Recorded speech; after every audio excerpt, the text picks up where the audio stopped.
Merci d'être avec nous à cette édition du journal sur Canal Congo Télévision.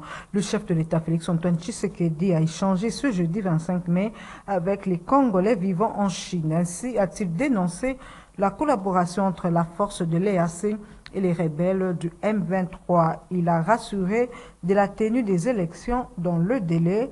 Et au sujet des contestations des opposants, le président de la République d'indiquer qu'ils ne savent pas ce qu'ils cherchent. Suivez. Devant les Congolais vivant en Chine, le chef de l'État a dénoncé la collaboration entre la force de l'EAC et les rebelles du M23. Aussi, Félix-Antoine Tshisekedi Tshilombo a dénoncé ce qu'il qualifie d'agression lâche et barbare de la part du Rwanda et de son chef Paul Kagame, qui aujourd'hui a dit tout haut les vraies raisons de cette campagne de déstabilisation permanente de notre pays. Mais au-delà des jérémiades, nous avons décidé d'agir cette fois-ci et agir intelligemment, mais n'avons pas voulu faire des réactions épidermiques qui allaient leur donner l'occasion de surfer dessus et de s'afficher ainsi comme victimes de haine et d'acharnement, a révélé le président de la République. Les élections auront bel et bien lieu à la date prévue, a rassuré le chef de l'État.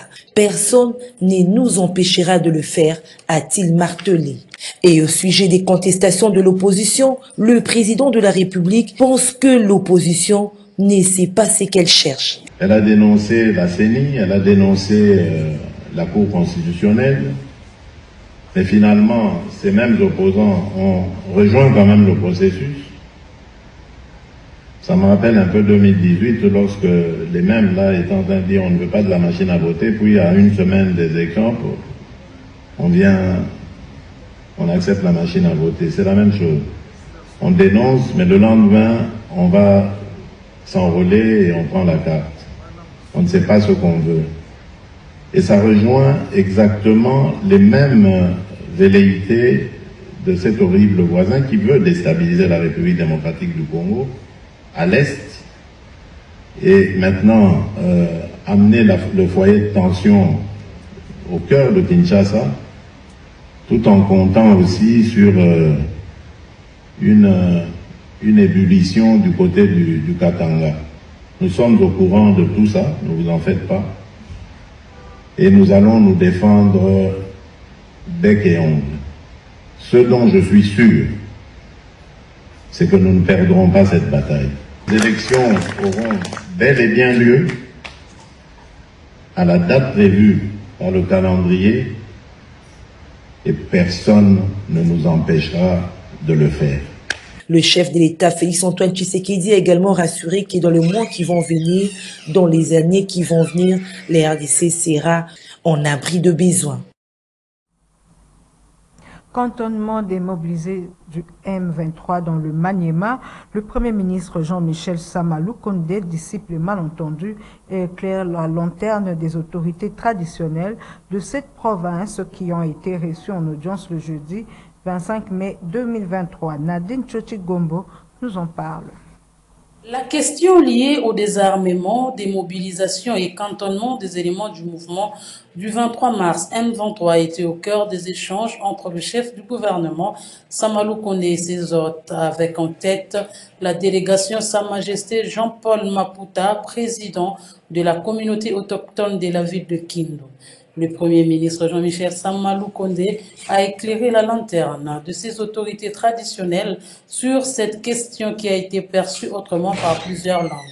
Au sortir de l'audience, le chef traditionnel Jean-Paul Maputa s'est exprimé en ces termes. De Kindu, c'est une terre ancestrale qui a été cédée par le territoire de Kailo. Nous venons d'échanger avec le Premier ministre. On a passé en revue certaines informations qui se passent dans la province, surtout en ce qui concerne une terre ancestrale qui est de Kailo, où les cantonnements des démobilisés d'un 23, on a choisi la province du Maniema, précisément mon territoire de Kailo, où il y a eu beaucoup de choses, beaucoup d'interprétations sans vérité fondamentale. Et nous nous avons dit, bon, ok, comme étant chef, nous devons passer seuls, aller nous imprégner de tout ce qui va se passer dans notre terre ancestrale. C'est comme ça que nous sommes venus à Kinshasa échanger avec le Premier ministre. Il nous a passé un revue, il nous a dit tout ce qu'est le gouvernement, parce que c'est un projet gouvernemental. Il nous a passé un revue tout. Et nous sommes convaincus que de la manière dont il nous a parlé, il n'y a pas derrière un agenda caché. Et c'est comme ça que nous nous disons bienvenue au Premier ministre d'abord parce que nous sommes venus avec son invitation, mais aussi l'invitation aussi du chef de l'État parce que la province du Maniema n'est pas une province loin de la RDC. Donc le chef de l'État et le président de tout le monde, pourquoi pas le Premier ministre. Donc la province du Maniema a besoin d'eux pour venir expliquer à la population tout ce qui va se passer parce que c'est un projet gouvernemental. C'est dans ce sens-là. Malgré la note du vice-gouverneur de la ville-province de Kinshasa qui avait appelé l'opposition à constituer une délégation de 10 personnes pour présenter leurs desiderata, les 4 leaders de l'opposition ont voulu faire le forcing en organisant leur sit-in devant la centrale électorale, chose que la police n'a pas autorisée. Les alentours du siège de la CENI, se trouvant dans la zone neutre, a été barricadé. Junior Bolafa a tendu le micro aux opposants. Suivez leur réaction. Colonel, on l'a dit Sokoto, il y a l'État, c'est le Congo qui est là. Ici, vous représentez le Congo, ok? Nous sommes des citoyens, vous devez nous protéger. Vous ne l'avez pas fait. Mais, merci beaucoup. On ne se prend pas le peuple congolais. Le peuple na yo, na banana yo, na bakoko na yo, bakoko. Donc, biso tokozonga jeudi prochain. Botika, il y a eu Kambo Yamboka pour que nous puissions avoir des élections crédibles. Tozoya mobulute et le repanzalité. Awa topanze le remorote. Mais binonde, vous changez la population. Mais qu'on nous laisse arriver là-bas. Et quand vous nous laissez arriver là-bas, nous donnons les mémos, après nous partons. Parce que les lots même auto-déposés. Pour exiger ce qu'on a toujours exigé depuis 4 ans, nous voulons des bonnes élections. Comme les Ghanéens, comme les Sénégalais, notre peuple mérite de bonnes élections. Nous voulons mettre fin aux fraudes électorales. C'est comme ça que nous disons, nous voulons qu'il y ait un consensus entre les partis prenantes. Nous, la Mouka par exemple, nous sommes prêts pour les élections. Nous ne commençons qu'à tout, mais prêts pour les élections. Nous, à des conventions, prêts pour les élections. Mais ce que nous voulons, c'est des bonnes élections. Et puis le gouvernement congolais a déposé une plainte à la Cour pénale internationale à La Haye, capitale du Pays-Bas, contre la coalition armée rwandaise M23 pour les crimes commis dans l'est de la RDC. C'est la ministre d'État de la Justice, Rose Mutombo Kiese, qui a déposé cette requête qui vise à poursuivre et punir les responsables de violations de droit international, humanitaire et des lois sur les droits de l'homme projeté entre 2022 et 2023 sur le sol congolais. Plus de détails avec notre correspondante en Europe, Hilda Odia. Mardi 23 mai 2023, une date qui restera gravée dans les annales de la République démocratique du Congo, car en ce jour que le gouvernement de la RDC, représenté par son Excellence Madame la ministre d'État, ministre de la Justice et garde de Sceaux, Rose Mutombo Kiese, a officiellement déposé en ce jour une note de renvoi d'une situation nouvelle au bureau du procureur de la Cour pénale internationale afin de l'inviter à focaliser son attention et à initier les processus d'enquête aux fins de poursuite et de répression des agents de la coalition RDF M23 ainsi que toute autre personne impliquée à titre d'auteur et des complices dans les actes et comportements illicites caractéristiques des graves violations du droit international humanitaire et du droit international dans les droits de l'homme enregistrés entre 2022 et 2023. Le gouvernement de la République démocratique du Congo reste profondément préoccupé par les souffrances que subissent les populations de la partie de son territoire concernée par les actes faisant l'objet du présent renvoi. Sous un ciel gris, les drapeaux de la République démocratique du Congo flottant devant la Cour pénale internationale, rappelant des milliers de vies des hommes, femmes et enfants arrachés par la barbarie et de nombreux déplacés de victimes des violences perpétrées par la coalition les AFDF et M23 soutenus par le Rwanda. Accompli et nous venons de déposer l'acte de renvoi de la CPI et l'heure n'est pas au discours. Nous attendons la suite de la procédure. Les Congo peut pour cette fois-ci espérer voir les criminels déférés devant cette cour. Et puis l'Organisation de l'Unité africaine, actuellement connue sous le nom de l'Union africaine, a totalisé 60 ans d'existence. Elle fut créée le 25 mai à Addis Abeba en Éthiopie. 32 chefs d'État et de gouvernement ont signé sa charte avec comme objectif œuvrer à la promotion de la démocratie, des droits humains et du développement à travers l'Afrique. Autre détail avec Junior Bolafa et Xaverienne Zamea. L'Organisation de l'Union africaine, aujourd'hui connue sous le nom de l'Union africaine, fut créée le 25 mai 1963 à Addis Abeba en Éthiopie. 32 chefs d'État et de gouvernement réunis avaient acté sa création en signant la charte de l'unité africaine, dans laquelle les leaders africains se sont dit notamment convaincus que les peuples ont le droit inaliénable de déterminer leur propre destin et conscients du fait que la liberté, l'égalité, la justice et la dignité sont des objectifs essentiels à la réalisation des aspirations légitimes. La position de Kwame Nkrumah était de dire qu'il faut un État continental, un gouvernement continental et un État fédéral. Et cette vision va être effectivement mise en minorité par d'autres dirigeants qui étaient plus nombreux et plus bruyants. C'est une des problématiques qu'on a. Généralement, c'est le panafricanisme le plus bruyant qui l'emporte sur le plus pertinent, déjà dès cette époque-là. Le projet de Nkrumah va être battu en brèche par des dirigeants qui étaient favorables à l'installation d'États-nations.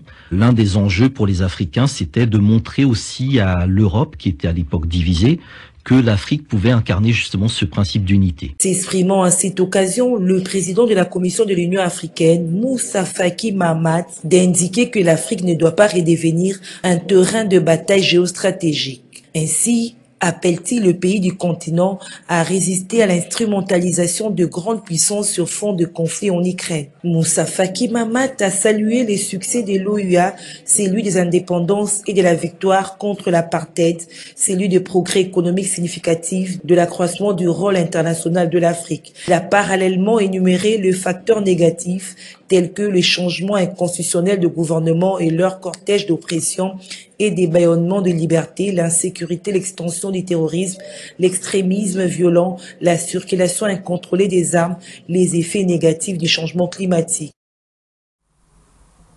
L'Union africaine est-elle encore utile depuis sa création dans la nuit du 25 au 26 mai 1963? Cette organisation a-t-elle atteint ses objectifs initiaux? À quoi sert encore l'Union africaine? Tant de questions que se pose la population de la RDC, pays agressé dans sa partie Est. Junior Bolafa, une fois de plus, et Xaverienne Zamea ont tendu le micro au Quinois, rencontrés au centre-ville. Nous avons vu la participation du président de l'Angola qui avait essayé de mettre la paix à sa façon en invitant les présidents de la RDC et le président du Rwanda dans ces sommets qui a eu lieu récemment en Angola pour essayer de remettre la paix à l'est de la RDC. Mais ces efforts ne sont pas vraiment ceux attendus par rapport à ce que l'Union africaine peut apporter à la RDC. Parce que ce qu'ils font c'est bien, mais ce n'est pas vraiment assez. Parce que quand la guerre continue et que tous les pays sont là, et nous voyons dernièrement il y a des rebelles qui sont entrés et ils sont passés tout simplement par des pays membres de l'Union africaine. Donc ces pays sont aussi une porte d'entrée des rebelles.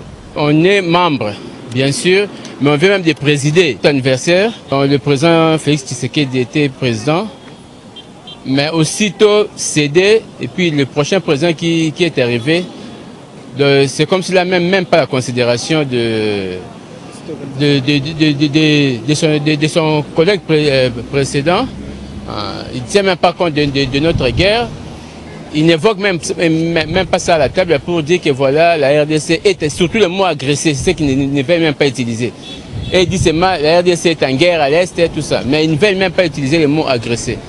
Donc ça démontre que l'actuel président s'est déjà positionné par rapport à ses ambitions et par rapport à ses opinions. Vraiment, je dis à l'Union africaine, je suis désolé pour l'Union africaine. Vraiment désolé.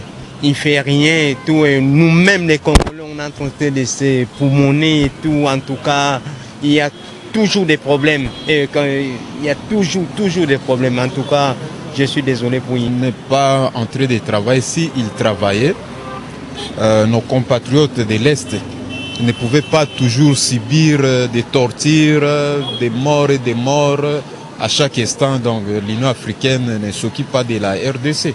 Donc là, vraiment, il doit faire quelque chose pour la RDC. Célébration ce 25 mai de la Journée internationale des enfants portés disparus. Cette journée permet aux familles concernées de sensibiliser la population et la prévenir. À ce sujet, Naomi Kabengele et Lola Kinyama ont interrogé la population quinoise sur les nouvelles vagues de kidnapping d'enfants qui deviennent fréquents ces derniers temps sur les réseaux sociaux. Suivez. C'est en 1983 qu'a été mise en place la Journée mondiale des enfants disparus par le président des États-Unis Ronald Reagan. Une initiative née à la suite de l'enlèvement d'Ethan Raz à New York. Cette journée permet aux familles concernées de sensibiliser la population et de la prévenir. En effet, depuis un certain temps, des nouvelles partagées sur les réseaux sociaux font état des vagues de kidnapping et enlèvement d'enfants à Kinshasa. Une situation qui inquiète la population, qui appelle à l'implication des autorités compétentes. Que ceux qui sont arrêtés servent d'exemple pour dissuader d'autres éventuels enleveurs qui se baladent à travers toute la République. Moi, je suis de l'Est. Je sais combien ça fait lorsqu'on enlève non seulement un enfant, mais toute personne qui est enlevée, c'est vraiment un coup dur, non seulement pour sa famille, mais aussi pour toute la société. Je pense que les responsabilités sont partagées. Le gouvernement a aussi son devoir et les parents aussi ont leur devoir. Mais d'abord, je vais commencer par les parents. Pourquoi? Parce que quand nous avons nos enfants, en matière d'éducation, les enfants ne peuvent pas nous dicter, ça c'est un. Et aussi, de la part du gouvernement, le gouvernement doit assurer sa responsabilité. La plupart des parents sont des chômeurs, ils n'ont pas d'emploi. Il y a des ceux-là aussi qui travaillent, mais les salaires ne parviennent pas à nous le début du mois. Raison pour laquelle vous voyez qu'il y a les phénomènes d'enfants de la rue, il y a les enfants délaissés, les délinquants si on peut les qualifier, on s'excuse pour les termes, mais bref, il faut les responsabilités sont partagées. Que les parents prennent leur part d'éducation, ainsi que le gouvernement assume ses responsabilités. En République démocratique du Congo, des milliers d'enfants sont également portés disparus dans des zones en conflit suite au déplacement. Rappelons qu'en 2019, un tribunal belge enquêtait sur un orphelinat pour enlèvement et traite présumée d'enfants en République démocratique du Congo. Des enfants qui ont été emmenés en Belgique et adoptés par des familles auxquelles on avait dit qu'ils étaient orphelins. Des années plus tard, des tests ADN avaient prouvé le contraire. Les bourgmestres de 3 communes, à savoir celui de Ngaba, Lemba et Makala, unissent leurs forces pour rendre salubre la capitale quinoise. C'est dans ce cadre qu'ils ont lancé l'opération Rond-Point Ngaba Bopeto. Autre détail avec Héritier Toubiland. Les bourgmestres de 3 communes rassemblent les énergies pour rendre salubre le rond-point Ngaba. Les brigades d'assainissement des communes de Ngaba, Lemba et Makala s'en vont en guerre contre l'insalubrité dans ce carrefour. D'où le lancement de l'opération Rond-Point Ngaba Bopeto, l'insalubrité étant à la base de plusieurs maladies. Aimé Francis Lolinga est bourgmestre de la commune de Ngaba. Rond-Point Ngaba Bopeto commence aujourd'hui. Ça veut dire que on va mettre une équipe de 3 communes qui vont travailler pour l'assainissement de Rond-Point Ngaba. Ils vont travailler jour et nuit pour que Rond-Point Ngaba, avec l'aide de Kobil, on va travailler ensemble pour mettre Rond-Point Ngaba dans les conditions pour que les gens vivent correctement. Il y a eu beaucoup de plaintes. On a entendu le message, on agit. Les poubelles s'est remplacées dans divers coins pour mener à bien cette opération, a rassuré Jean Poba, bourgmestre de Lemba. Tant que l'image change, il est temps que la population qui passe par ici puisse être aussi éduquée pour voir aussi que voilà, il y a des responsables qui s'occupent de la propriété de Rond-Point Ngaba. Et eux aussi, on leur demande leur collaboration. On demande à la population qui passe par Rond-Point Ngaba à collaborer. Les vendeurs, les opérateurs économiques de Rond-Point Ngaba collaborer avec le service de Rond-Point Ngaba Bopeto pour que Rond-Point soit propre. Nous allons faire des efforts pour placer même de poubelles de récupération pour que les saletés ne traînent pas. Les opérateurs économiques exerçant leurs activités sur ce carrefour promettent de prêter main forte à cette opération. Nous sommes censés aussi apporter une pierre de plus pour que la viabilité de la station et surtout ces beaux carrefours reflètent l'image correcte de cette belle ville. Le souhait de tous est que cet espace public reflète réellement l'image de la capitale d'un grand pays, la République démocratique du Congo. Place religion à présent, la communauté kimbanguiste fête ce 25 mai 2023 la Noël. Pour les kimbanguistes, cet événement symbolise la deuxième naissance de Papa Dialungana Kiangani, fils du prophète Simon Kimbangu. À Kinshasa, les fidèles kimbanguistes se sont rassemblés dans deux sites différents, les uns au centre d'accueil de Sayo, dans la commune de Kassavubu, et les autres au site de Monkoto, à Ngiringiri.